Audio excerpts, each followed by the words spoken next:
Sa number 2, 132 ka mga pamilya nga nagapuyo sa sulod siyang 4 km permanent danger zone sang Bulkan Kanlaon ang hingion nga magbiya na lamang sa lugar.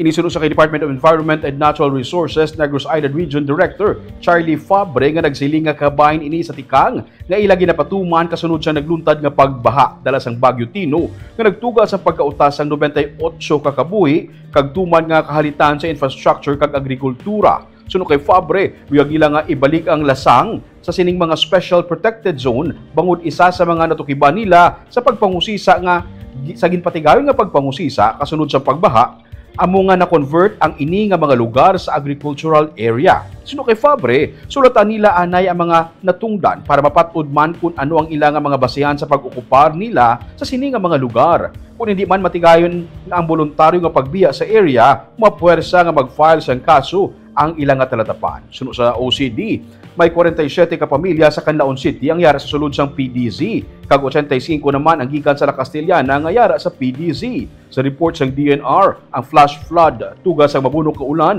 nakip na ang damlag pa paghumok sang duta dala sang pila ka mga linog kag initugas ang ginasiling illegal kag hindi initugas ang ginasiling illegal logging.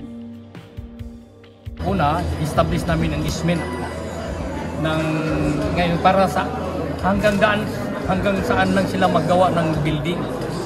Kasi nga kung kabayaan natin maggawa ng building, pag may ulan, tatamaan din sila, no? Kaya we have meet, I think last Tuesday, nag-meeting si Mayor with the personnel. So sinabi doon na i-establish natin ang easement. Pangalawa, we identified already some people within strict protection zone. So, gagawa kami ng sulat sa kanila to voluntarily vacate para hindi na magamit so for agriculture.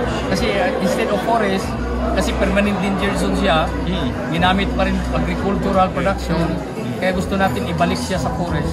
Kaya kausapin namin parang negotiation na voluntary mag-vacate sila. Pag hindi sila mag-vacate voluntarily, then we have no option but to file a case.